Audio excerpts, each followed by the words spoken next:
Friends welcome to my channel. आशा करी सबाई खूब भालो आছেন সুস্থ আছেন। চন্দ্রলেখা ক্রিয়েশনে আপনাদের সবাইকে স্বাগত জানাই। आज আমি বানাচ্ছি সাউথ ইন্ডিয়ান মেদু বড়া। এর জন্য আমার লাগছে আমি এখানে 2 কাপ বিউলির ডাল 8 ঘন্টা ভিজিয়ে রেখেছি, ভালো করে ধুয়ে ভিজিয়ে রেখেছিলাম। এখানে আছে আতপ চাল 1 কাপ আতপ চাল, আমি এটাও ভিজিয়ে রেখেছিলাম।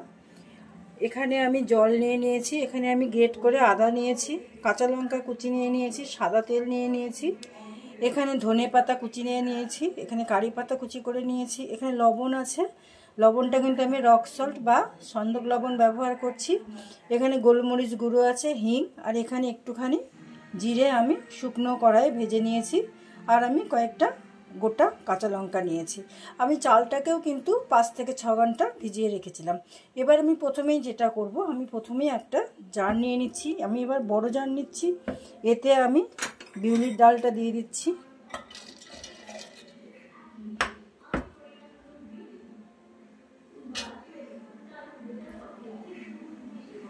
আমি পুরো ডালটাই দিয়ে দিচ্ছি। আমি খুব সামান্য একটু জল দিচ্ছি, খুবই সামান্য, যাতে বাটারটা স্মুথ হয়, সেই জন্য, অন্য কিছু না। ব্যাস, আমি এটাকে একটা পেস্ট বানিয়ে নিয়ে আসছি। এই যে আমার ডালটা কিন্তু বাটা হয়ে গেল, একদম স্মুথ হয়ে গেছে। এবারে আমি চালটা বেটে নিচ্ছি। এই যে আমি চাল নিয়ে নিলাম, আমি সামান্য একটু জল দিচ্ছি, খুব ভালো করে একটা পেস্ট করে নিচ্ছি। এই যে আমার চালটাও কিন্তু বাটা হয়ে গেল। এবার আমি দুটোকে মিশিয়ে দিচ্ছি। আমি এতে জিরে গুঁড়োটা দিয়ে দিচ্ছি,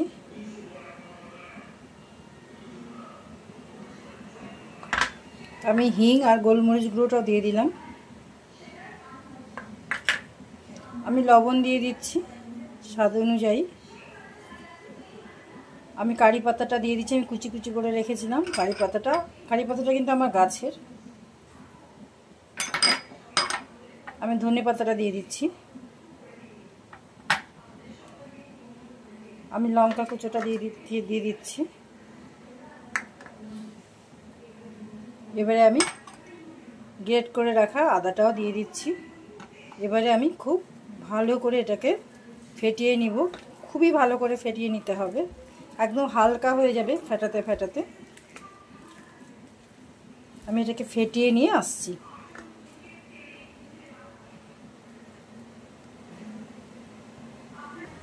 আমি কড়াইটা গ্যাসে বসিয়ে গরম করে নিলাম। এবারে আমি এখানে সাদা তেল দিয়ে দিচ্ছি ভাজার জন্য। আমি সাদা তেলেই ভাজবো। আমি আর একটুখানি তেল দেব। আমি একটা বাটিতে এই যে ঠান্ডা জল নিয়ে নিয়েছি।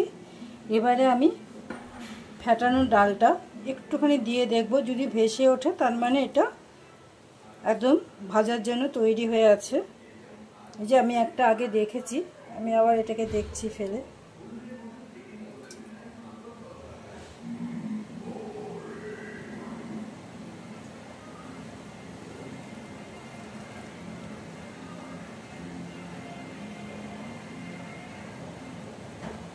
উঠছে না, তার মানে এটা আরও কিছুক্ষণ ফেটাতে হবে।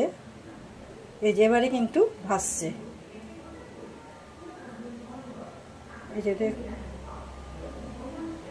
এই যে ভেসে উঠছে, তার মানে আমার ফেটানোটা হয়ে গেল কমপ্লিট। এবারে এটা ভাজার জন্য প্রস্তুত।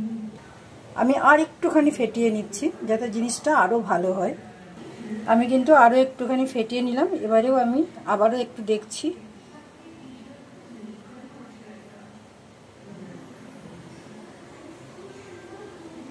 এই যে উঠে যাচ্ছে, খুব ইজিলি কিন্তু উপরে উঠে গেল, তার মানে এটা কমপ্লিট। এবারে আমি এটাকে ভাজবো। এই যে এবারে আমি হাতটা এখানে ঠান্ডা জল দিয়ে ধুয়ে নিচ্ছি। ঠান্ডা জল দিয়ে কিন্তু হাতটা ধুয়ে নিতে হবে। তারপরে আমি এই যে নিয়ে নিচ্ছি, নিয়ে যে হাত দিয়ে এইভাবে গোল গোল করে শেপ দিয়ে দেবো, একটা এইভাবে শেপ দিয়ে দিব। আমি আর একবার হাতটাকে ধুয়ে নিব।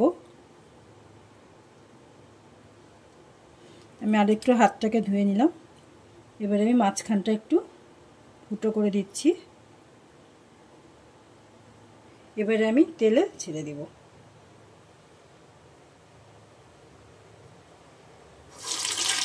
আঁচটা দিয়ে হয়ে যাবে। আমি আঁচটা কমিয়ে দিচ্ছি। এবারে একটা দিক হয়ে যাবে, তারপরে কিন্তু আমি উল্টাবো, হালকা ব্রাউন করে ভাজবো। আমার ভিডিও দেখবেন, আশা করি ভালো লাগবে। পাশে থাকবেন, চ্যানেল সাবস্ক্রাইব করবেন, ভিডিও ভালো লাগলে লাইক কমেন্ট শেয়ার করবেন। যারা এখনও চ্যানেল সাবস্ক্রাইব করেননি তারা করুন, আর যারা করেছেন তাদের জন্য অসংখ্য অসংখ্য ধন্যবাদ। আমার চ্যানেলে যারা নতুন ভিডিও দেখছেন তারা আমার চ্যানেলটাকে সাবস্ক্রাইব করুন, পাশে থাকুন। এবারে আমি এটাকে উল্টে দিচ্ছি, খুব ইজিলি হয়ে যাবে উল্টানোর কাজটা। আমি আরেকটু ব্রাউন করে নেব, তারপরে আমি উঠিয়ে নেব। আমি আপনাদের জন্য আর একটা গড়ে দেখে দিচ্ছি। আবার আমি হাতটা ধুয়ে নিচ্ছি। লক্ষ্য রাখবেন হাতে যেন বেশি জল না থাকে, তাহলে কিন্তু বড়াটা ছাড়ার সময় তেল ছিটকাবে, ফোসকা পড়ে যেতে পারে, হাতে গরম তেল পড়তে পারে। আমি আরেকবার হাতটা ধুয়ে নিচ্ছি। খুব ইজি, খুব বেশি কষ্টকর নয়, সহজই আছে।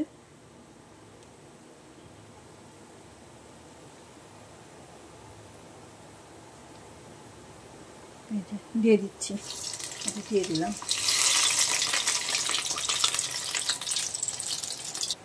এই যে আমার কিন্তু বড়াটা ভাজা কমপ্লিট। আমি এর থেকে আর বেশি ফ্রাই করব না। আমি একটা ন্যাপকিন নিয়ে নিলাম। এবার আমি বড়াগুলোকে উঠিয়ে এতেই আগে রাখবো, তেলটা টেনে নেবে।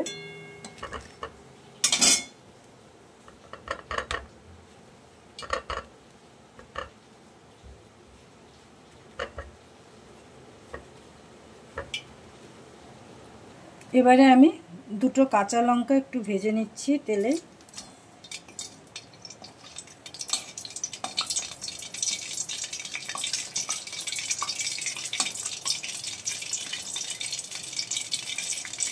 হালকা করে ভাজবো, খুব বেশি ভাজবো না।